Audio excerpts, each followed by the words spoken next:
Ahora sí. Ah,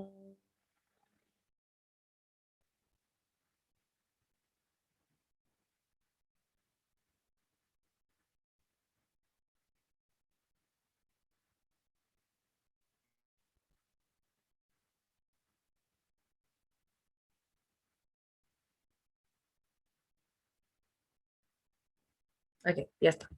Ahora sí, vamos a...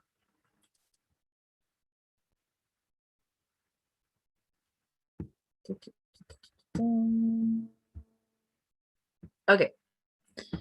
Like we said, it's the same structure en cuanto a tiempo.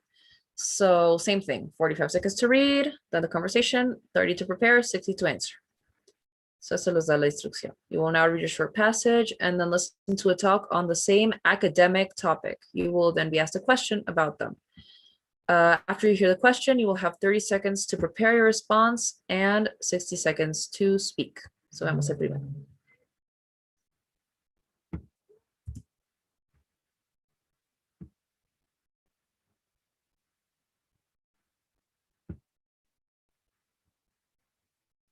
Yeah. So here we have the text. The first one, we're not going to time it. No lo vamos a cronometrar primero. Lo vamos a leer juntos todos. So does anyone want to volunteer to read the text?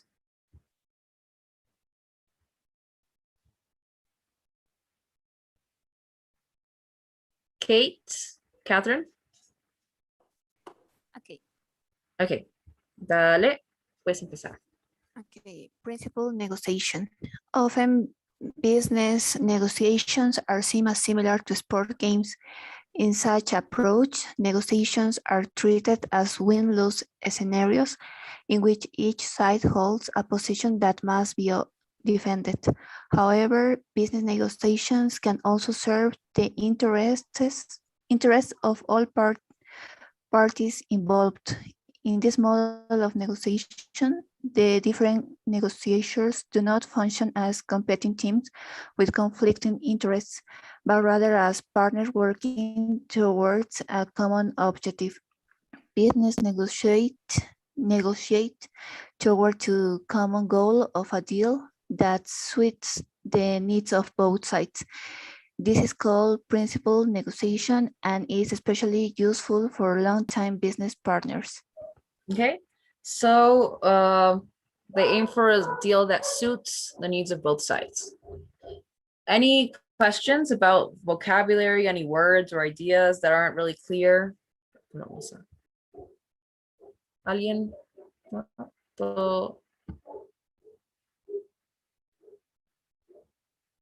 Algo que les haya quedado un poco suelto de esto? Because each one of these has to be very clear. Porque si entran a la conversación con esto un poco suelto, capaz no logran entenderlo tan claramente. So, no todo claro acá, y los mismos consejos de siempre, ¿no? Escuchen cuando ponen énfasis en palabras, cuando dicen tal vez frases que suenan importantes y eso un poco les va a indicar qué ideas son importantes. Now, listen to a lecture on this topic in a business class. You can see the effects of principled negotiation right at this university, actually. We have a private company running our cafeteria, right? The university pays the company to buy food, hire employees, and serve meals to the students. When they drafted the contract outlining their expectations, the university and the food service company had to think about their future together and how they could keep students happy. Only if the students were satisfied would the relationship be able to continue smoothly. That was the common goal.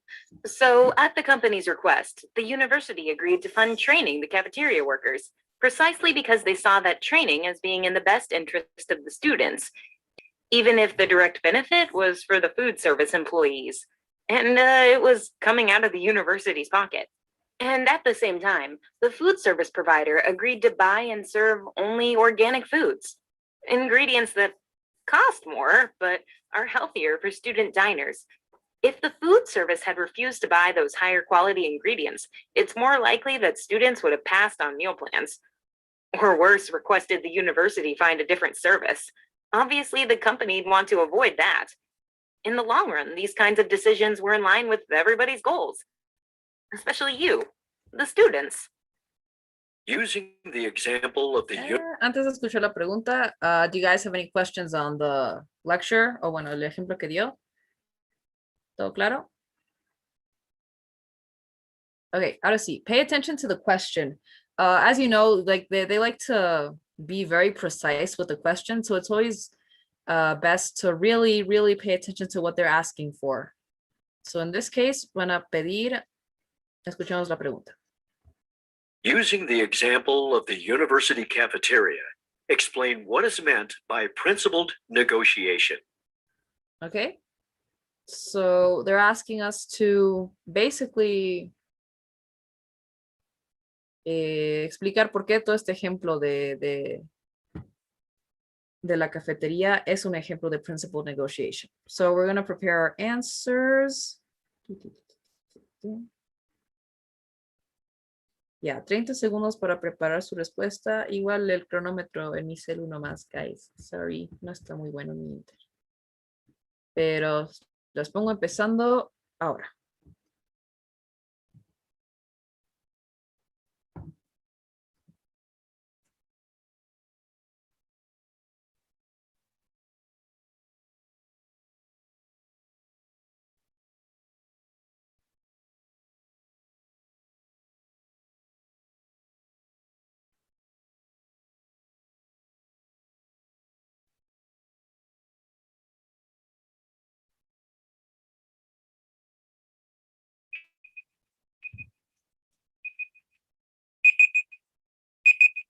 Okay, your 30 seconds are up.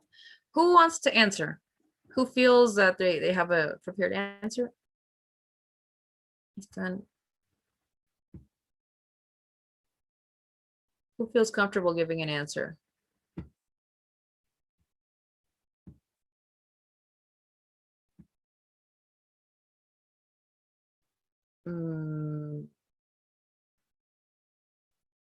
Corina? Okay. Okay, espera, your 60 seconds start now.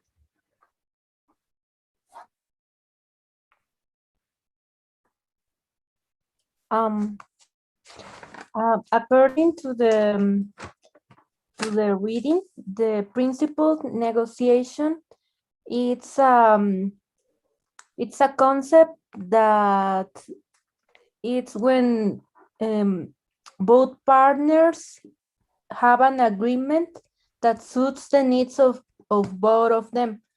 The professor in the lectures explains it by giving the following example. The university have an agreement with a private company to provide the cafeteria services. In this relationship, the university agreed that they are going to give training to the company employees, and the company agreed that they are going to serve organic food, and that suits the goals of both of them.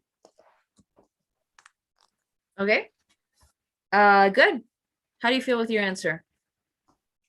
At the beginning, I didn't know how to start giving the concept. I think that is where I lost a little bit of time.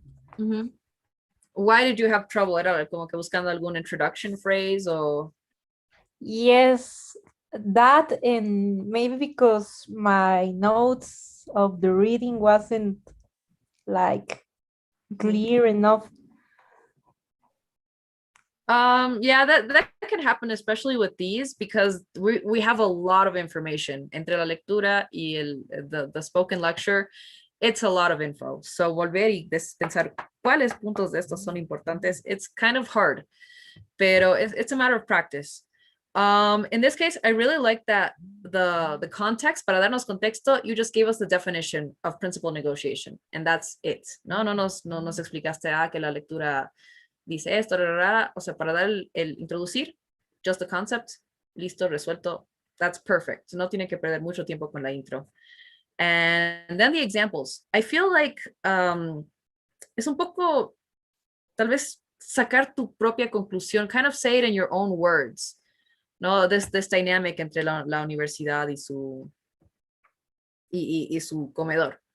So the introduction was good.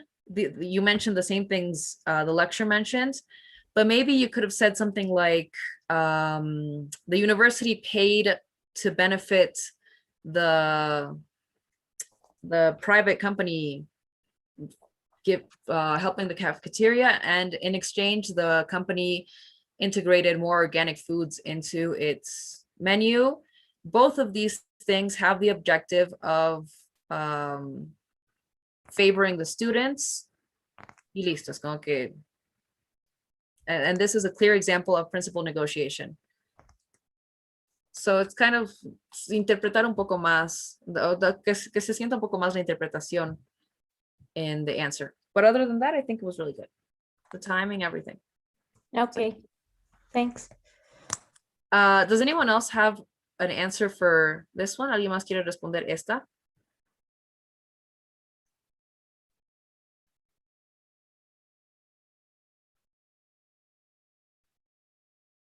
Paola?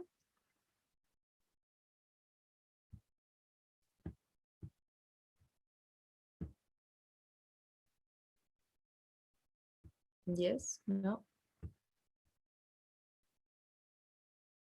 No, okay, so let's go on with the next one.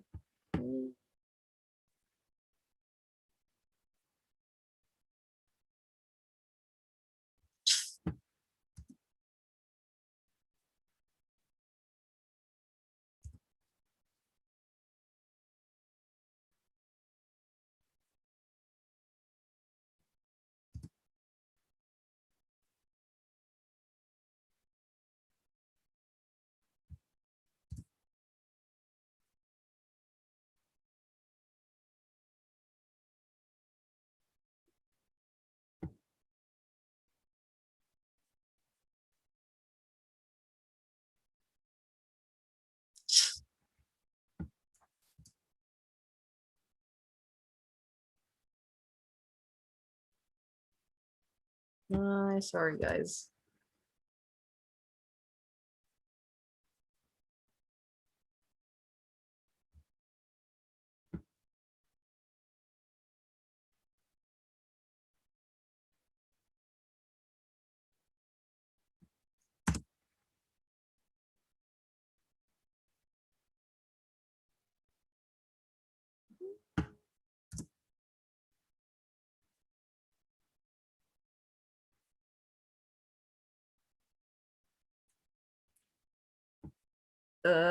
Conexión a internet. Why? Yep, pues. There we go, finally.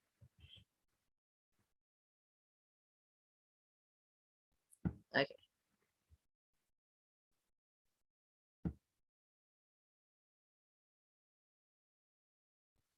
And let's see the next one. Yeah, same thing. Esta vez sí lo vamos a poner con cronómetro. We have 45 seconds to read the passage. Same thing. No necesito bajar, entonces lo voy a dejar acá. It's about pictographs. So con eso ya tenemos una idea de qué va a ir. And your 45 seconds start now.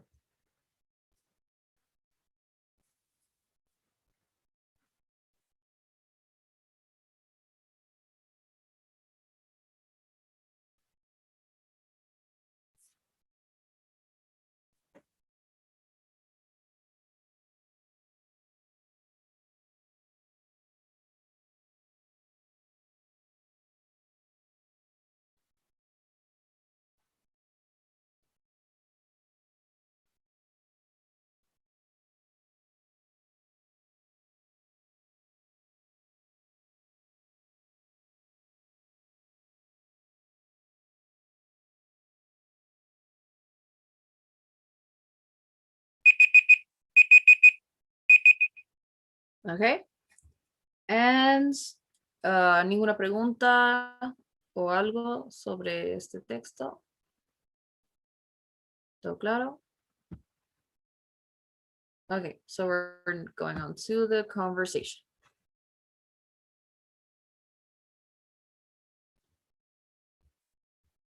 Ya escuchemos. Igual apuntes, because these things are. Now listen to a lecture in an art history class. You might be surprised at how close the link between those ancient symbols and our current writing systems actually is. Let me show you some really neat examples from the Roman alphabet to illustrate. Take the letter A. It looks kind of like a triangle with two sticks underneath it, right? Well, those sticks used to actually be horns on a drawing of a bull. A started out as an ancient Egyptian pictograph of a bull's head. This naturally stood for the word bull or a similar creature, but over generations, the eyes and other details on the bull's head disappeared until the head just looked like a triangle and the horns just looked like sticks. Voila. The next example is a bit more distorted, but the letter E has a very similar story. This one started out as a stick figure, an image of a person praying. A line down the middle represented the legs, body, and head, and then two arms extended out on either side. But over time, the symbol was rotated. Rotation like that is pretty common historically, and a part of the image was lost. Now, the three horizontal strokes of the E, those are what's left of the two arms and the head of that person in prayer. Using examples from the talk, explain how pictographs changed to become modern writing. Okay, so ya tienen la pregunta, pero alguna, do you have any questions? Everything clear on the lecture? This one was a little shorter, so más bien un poco más fácil, pero bueno, ahí está la pregunta. Wait, we're gonna see one more time.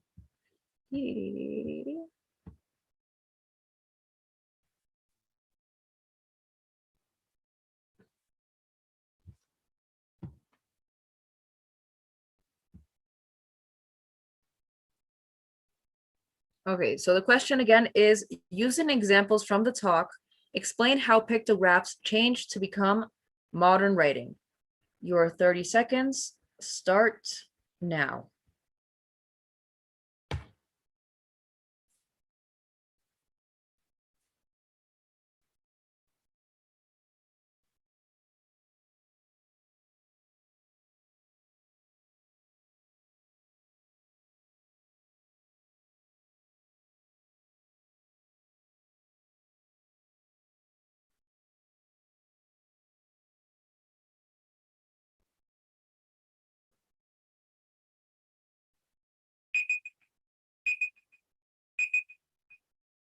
Okay, does anyone want to give their answer?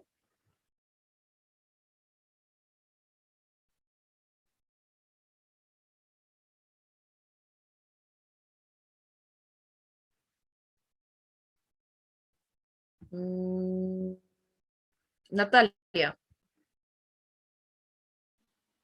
Teacher, I do not know if I can answer because yesterday I did not enter the class Mhm. because I was in a meeting to apply for a job. Okay, But it is but if is the same as Tuesday, maybe I could try because I'm still confused. okay, it has a similar structure, but yeah, you can try. Do you feel más o menos tienes preparado algo? You feel I don't confident? know, teacher, because the text I understand everything, Mhm. but in the audio I think is creo que no lo entiendo muy bien. I don't understand very much, and I think this is my complication in this case. Okay. Yeah, the audios are usually the hardest part, especially if it's not un área de tu conocimiento. Like if they gave me an audio about biology, estaría cero a la izquierda. I have no idea what they're talking about. But it's, you gotta, hay que intentar.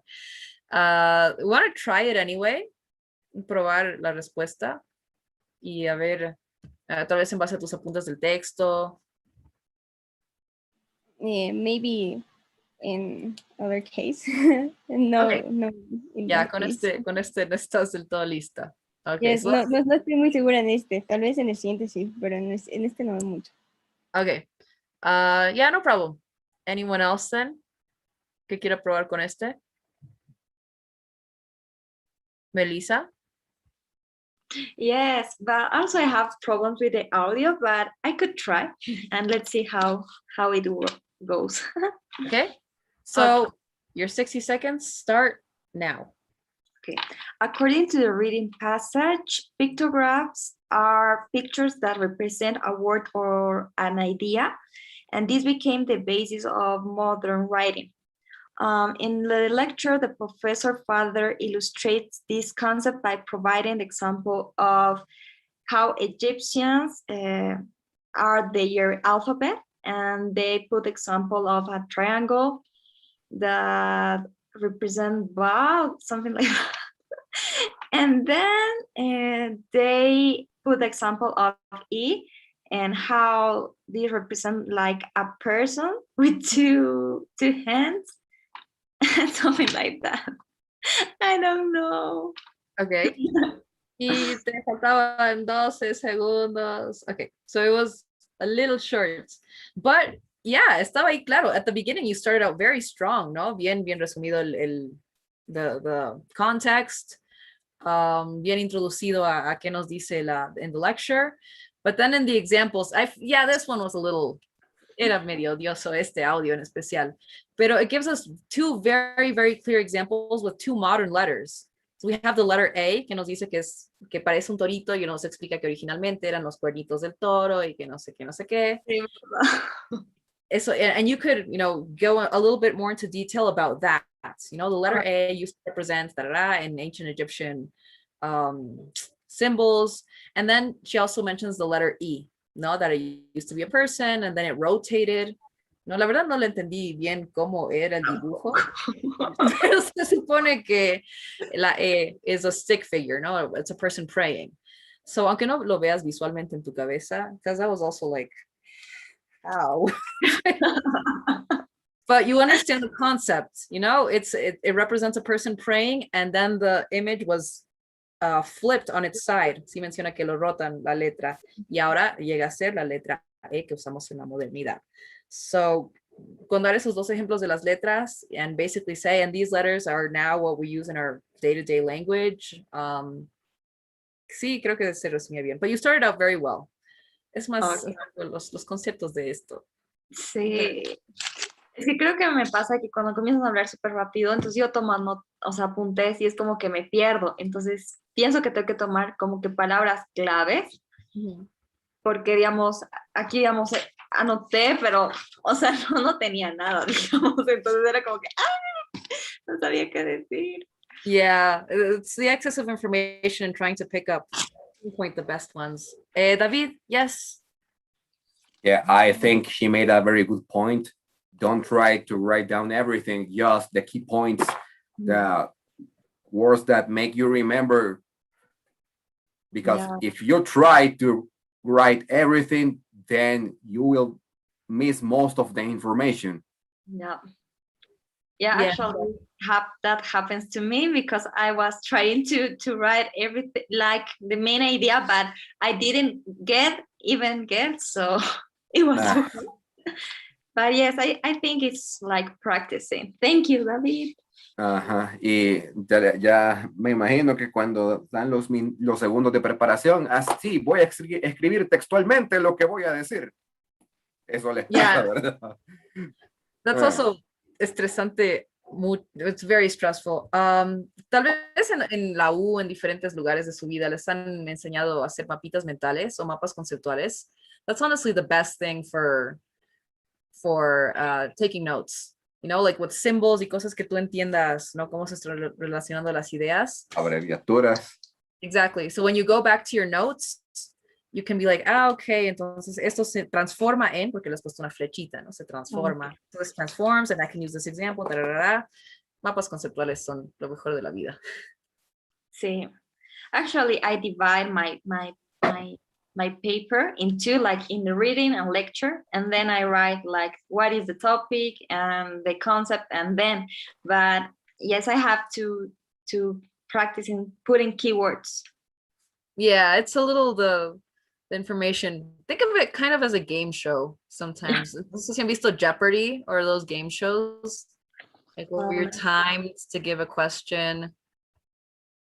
Think of it as, no, it's always fun to, te entra más, I think, when you're having fun. So you can have your own little Jeopardy TOEFL exam in your house. Te pones cronómetro y respondes preguntas. Thank you. Yeah, thank you, Meli. I know this one was a little difficult. Okay, este más, creo que ese es el último que vamos a ver hoy día. Okay, so again, 45 seconds to read. The title is, y voy bajando mientras me dicen, The Decline of Greco-Roman Ideals in Art. So con eso en mente, 45 segundos para leer, empezando ahora.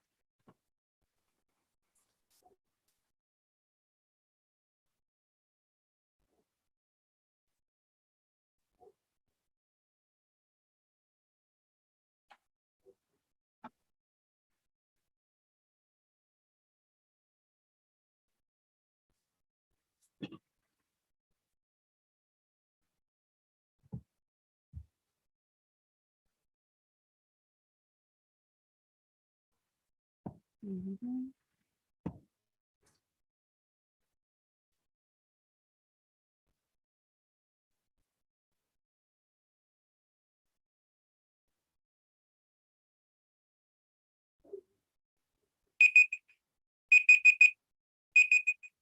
Okay, everybody finished reading? ¿Alguien todavía le falta? And I think we're good. So moving on to the conversation. ¿Alguna pregunta, alguna palabra o algo? Teacher, I don't understand what Greco-Roman. No ve que en la antigua Grecia ya eran, no sé, la cúspide de la civilización, y los romanos como que les han robado un poco la idea a los griegos, así que están en esa cultura de las estatuas y el conocimiento, esos ideales en el arte son los griegos romanos. La Venus de Milo. Venus de Milo. No, mentira, ese es el Renacimiento. Retiro lo dicho. I was gonna say Michelangelo's David, pero no. Politics, our concept of democracy, nuestro concepto de la democracia empezó con los grecos romanos. La filosofía, bien lo hacían los grecos romanos.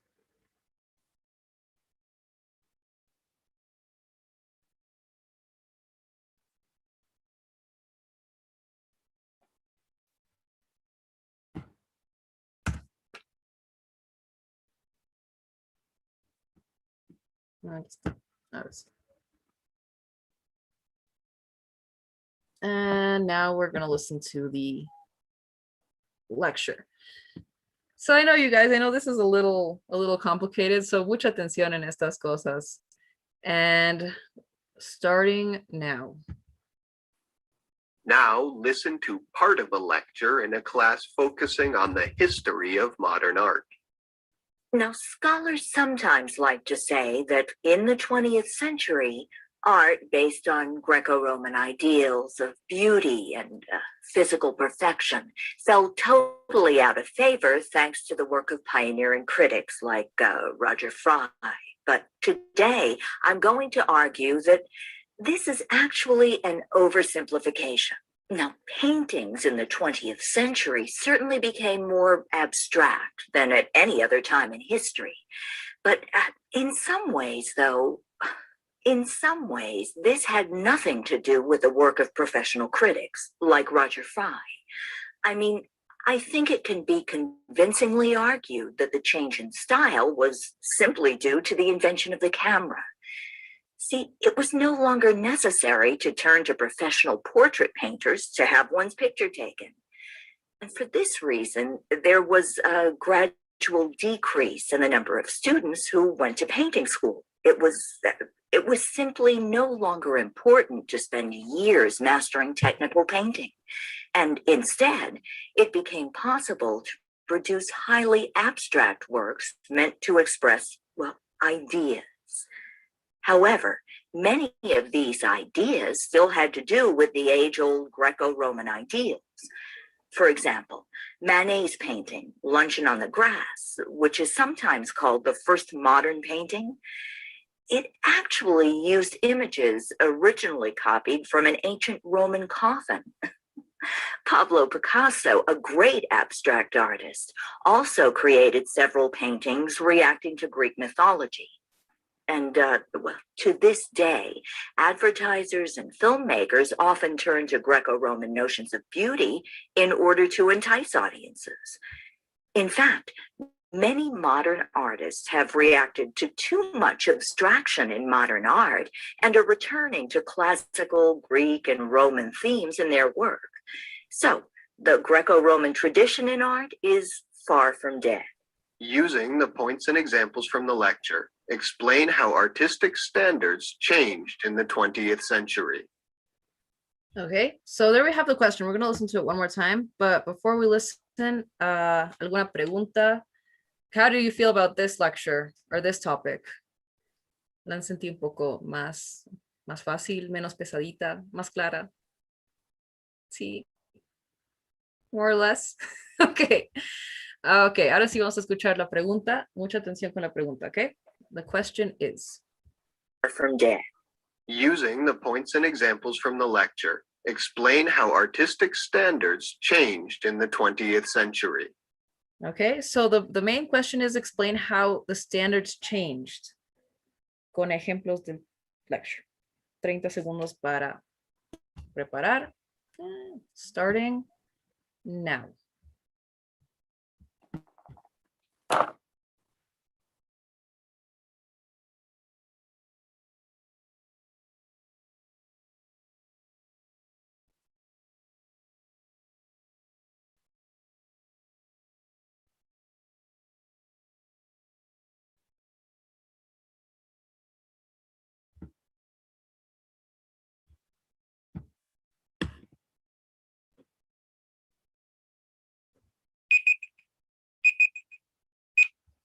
Okay, anyone feel ready? Anyone want to give their response?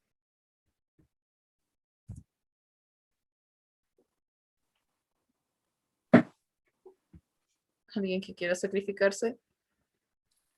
¿Por qué sacrificarse? Because you look scared. Everyone looks terrified. Oh, I'll take a step. All right. El David se sacrifica. Okay, so your 60 seconds start now. According to the reading, Greco-Roman civilization reached the pinnacle of achievement in art. Due to this reason, the 20th century really showed these Greco-Roman ideals. However, the professor does not agree with this. In the lecture, she mentions that this is just an oversimplification.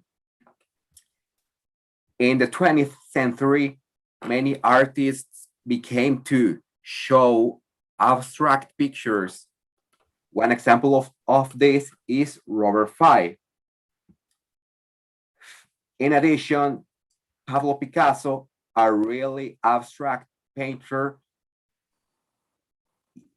began showing more grass, but too bad. Okay, sí, tu tiempo. But finish your idea. What did you want to say? However, he kept still using some Greco-Roman ideals and showing Greek mythology in his paintings. Okay. How do you feel with your answer? I got a little bit stuck and I made some pauses that led me to lose valuable seconds. And what moment did you feel unsure, or when did you like start to? I was hesitating at the beginning. I Mhm. think the lecture was much more clearer. Okay. Yeah, I do feel sí, un poco se podía haber precisado más ese concepto. Though I think the main issue here, because you mentioned all the examples, but what the question is asking for is to give your own explanation, or yeah, an explanation as to why it changed. You mentioned how it changed. No, it had certain standards and then started to be more abstract. And you mentioned Pablo Picasso, blah, blah, blah. But not really explaining a qué se deben esos cambios, why people, stepped away or stopped referring to these ideals. I think it asks for that a little bit more, and it gives examples of that as well. Does anyone else have an answer for this one?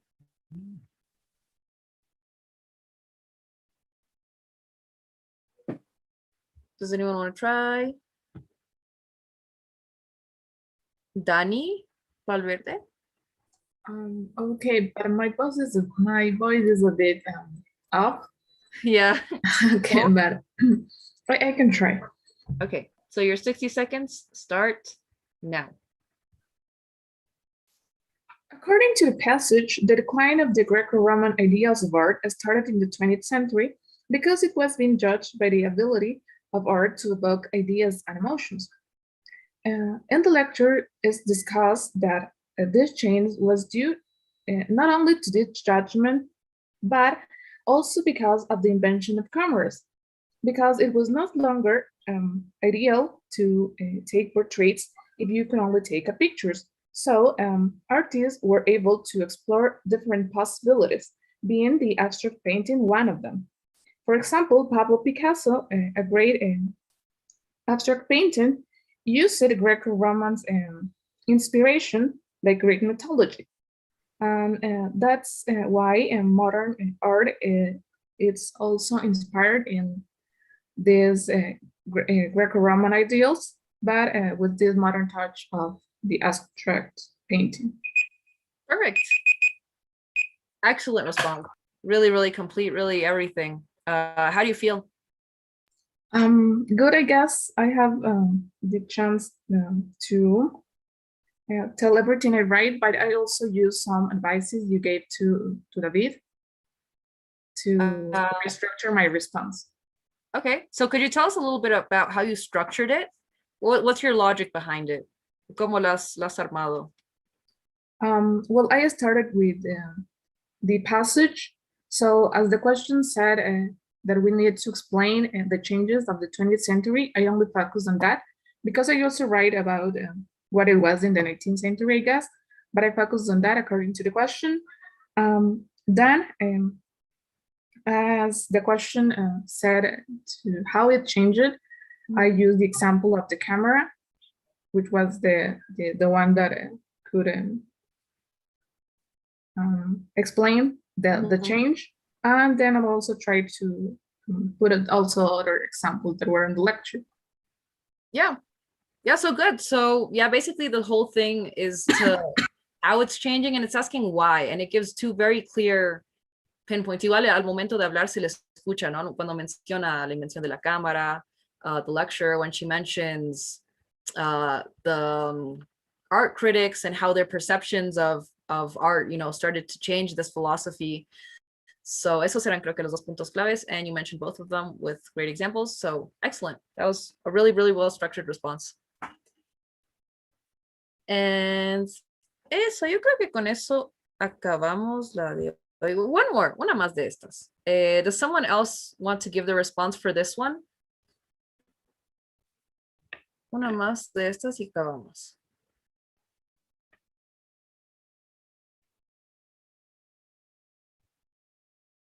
¿Alguien? Kate? ¿Quieres dar tu respuesta? Okay. Okay, espera. 60 seconds. Starting now. The reading discusses about the decline of Greco-Roman ideas in art And basically it defines it as the works of art based on the perfection and beauty in that age. The lecture discusses the role of the Greco-Roman ideas in art and provides the example that the camera invention, I don't know, sorry. You I had don't one down. understand. Yes. ¿Qué dificultad? ¿Qué te costaba?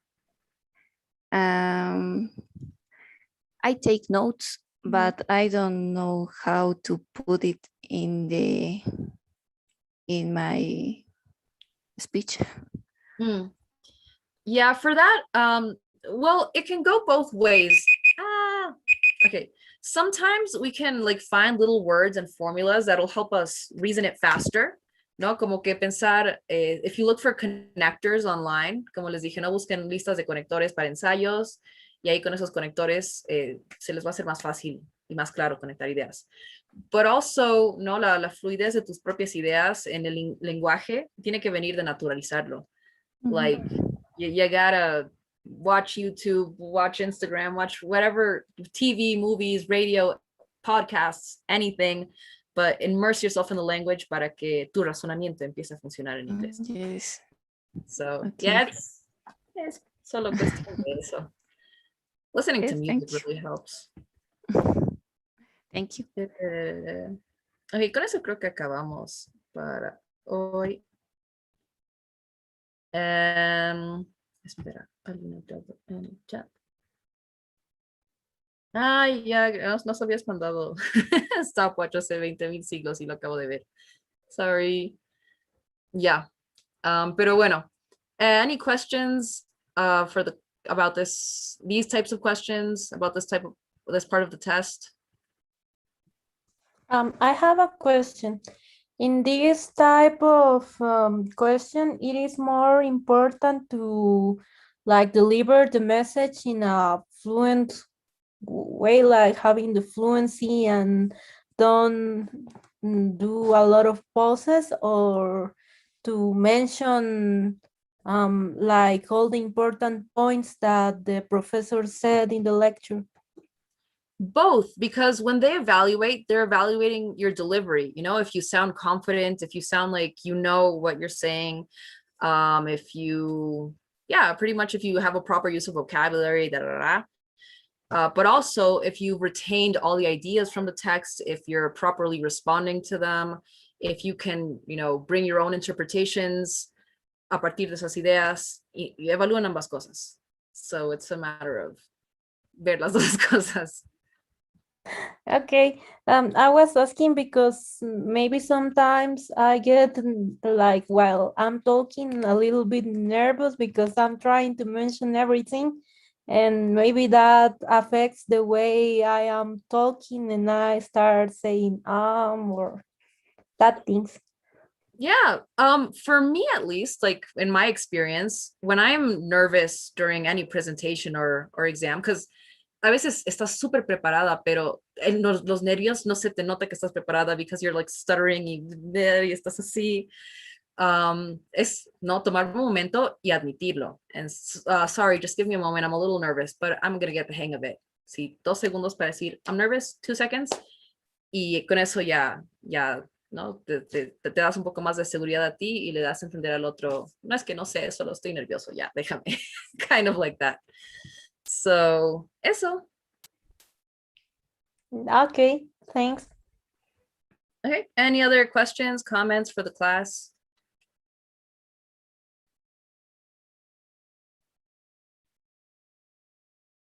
Okay, so we're gonna leave it there, guys. Espera, ¿qué les?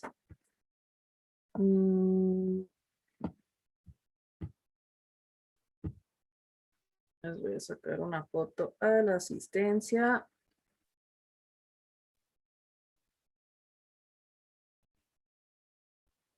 And les mando una encuesta.